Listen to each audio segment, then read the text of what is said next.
Video देखने से पहले एक जरूरी सूचना। ये वीडियो देखें और अच्छा लगे तो आखिर में सब्सक्राइब करना न भूलें। चलिए देखते हैं वीडियो।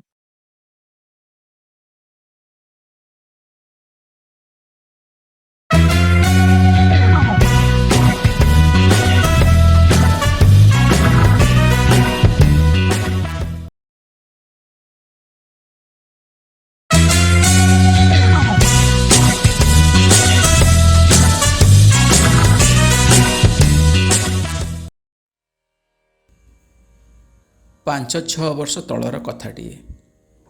ସେହି ବର୍ଷ ଶିବରାତ୍ରି ଆଉ ଭ୍ୟାଲେଣ୍ଟାଇନ୍ ଡେ ପାଖାପାଖି ପଡ଼ୁଥାଏ। ଗୋଟେ 2 ଦିନର ପାଖାପାଖି। ଶିବରାତ୍ରିର 5-6 ଦିନ ଆଗରୁ ମୁଁ ଆରାଧନାଙ୍କୁ କହୁଥିଲି ଯେ ଆରାଧନା, ଏଇ ବର୍ଷ ଆମେ ଭ୍ୟାଲେଣ୍ଟାଇନ୍ ଡେ ମନେଇଲେ କେମିତି ହୁଅନ୍ତା?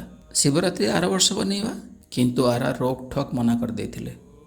କହିଲେ ନା, ଶିବରାତ୍ରି ହିଁ ପାଳନ କରିବା। ତାଙ୍କୁ ମୁଁ ବା କ'ଣ କହିପାରିବି? ମହାଶିବରାତ୍ରିର ଦିନ ଆସିଲା।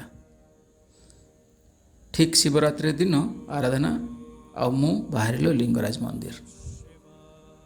ଆରାଧନା ଡ୍ରାଇଭ୍ କରୁଥାନ୍ତି, ମୁଁ ପାଖ ସିଟ୍ରେ ବସିଥାଏ। ଦୁହେଁ ଯାଉଥାଉ ମନ୍ଦିର।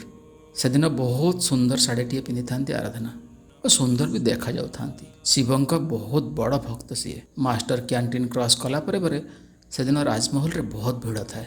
କଥା କ'ଣ? କିଛି ସମୟ ପରେ ଜାଣିବାକୁ ପାଇଲୁ କିଛି ଆତଙ୍କବାଦୀ ଭୁବନେଶ୍ୱରକୁ ଆସିଥିବାର ଖବର ପାଇ ଭୁବନେଶ୍ୱରର ପୋଲିସ କିଛି ଜାଗାରେ ତଲାସି ନେଉଛି।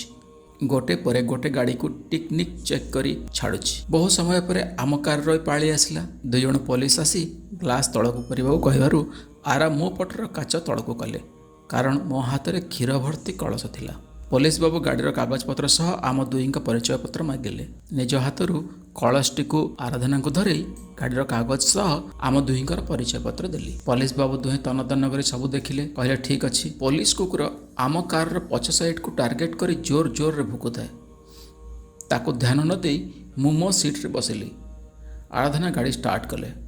ଠିକ୍ ଫାଷ୍ଟ ଗିୟର ପକାଇ କ୍ଲଚ୍ ଉପରୁ ଗୋଡ଼ ଆସ୍ତେ ହେଇକି ଉଠେଇଛନ୍ତି। ଏତିକି ବେଳେ ସେଇ ପୋଲିସ ଜଣକ ଧାଇଁକି ଆସି ଆମ ଗାଡ଼ି ସାମ୍ନାରେ ଛିଡ଼ା ହେଲା। ଆମକୁ ହାତ ଦେଖି ଗାଡ଼ି ସାଇଡ଼୍ କରିବାକୁ କହିଲା। ଆମେ ଦୁହେଁ ଆଶ୍ଚର୍ଯ୍ୟ।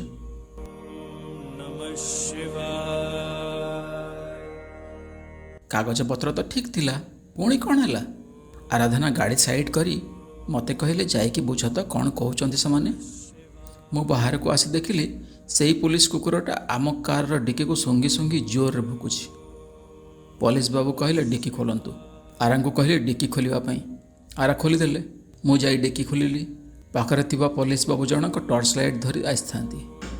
ସେ ଟର୍ଚ୍ଚ ମାରି ଦେଖିଲେ ଡିକିରେ ଷ୍ଟେପ୍ନି ଆଉ କିଛି ଜିନିଷ ଅଛି। ତା ସହ 2ଟା ଅଖାବସ୍ତାରେ କ'ଣ ସବୁ ଭରିକି ରଖାହେଇଛି। ପୋଲିସ ଜଣକ ମୋତେ ପଚାରିଲେ ଏଇଟା କ'ଣ? ବସ୍ତା ଭିତରେ କ'ଣ ଅଛି? କହିଲି ଜାଣିନି। ଖୋଲିକି ଦେଖିଲି ସେଥିରେ ଗଞ୍ଜେଇ ଥିଲା। ବସ୍ତା ଖୋଲିଦେଲା ପରେ ଗଞ୍ଜେଇ ବାସ୍ନା ବାହାରି ଆସୁଥାଏ। ଏହା ଦେଖି ମୋ ପାଦ ତଳୁ ମାଟି ଖସିଗଲା। ଆଉ 2 ଜଣ ପୋଲିସ ଆସି ମୋତେ ଘେରିଗଲେ। ଏସବୁ ଦେଖି ଆରାଧନା ନିଜ ସିଟ୍ରେ କଳସକୁ ଥୋଇ ଆସି ପୋଲିସକୁ କହିଲେ କ'ଣ ସବୁ ହେଉଛି? କ'ଣ ଅସୁବିଧା ହେଲା ଆପଣଙ୍କର? ପୋଲିସ ଜଣକ କହିଲେ ଆପଣଙ୍କ ଡିକିରେ ଗଞ୍ଜେଇ ଅଛି ମ୍ୟାଡ଼ାମ୍। ତା ବି 4 କିଲୋରୁ ବେଶୀ ହେବ। ସିଧା ମାମୁଁ ଘରକୁ ଯିବେ, ବେଶୀ ପାଟି କରନ୍ତୁନି।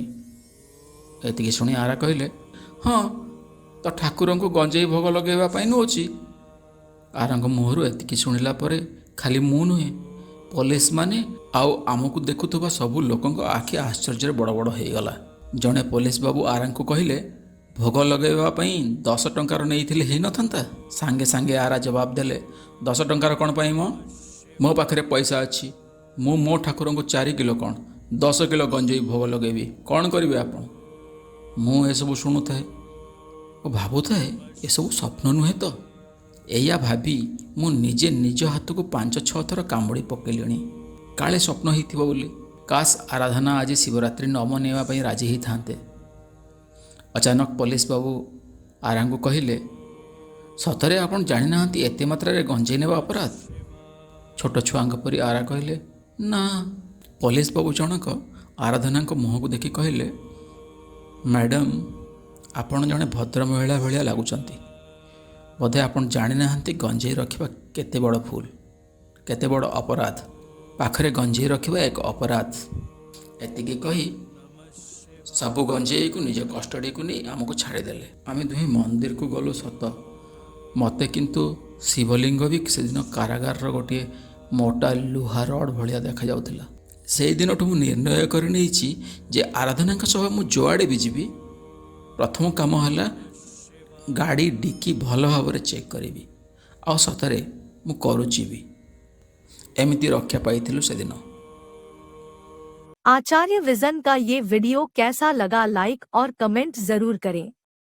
चैनल को सब्सक्राइब करना न भूले। आगे भी ऐसी मजेदार वीडियो आ रही है। दुखी मन से कहना पड़ रहा है कि आप सभी वीडियो देखते जरूर हैं, लेकिन सब्सक्राइब करना भूल जाते हैं। कृपया अभी सब्सक्राइब कर दें। धन्यवाद।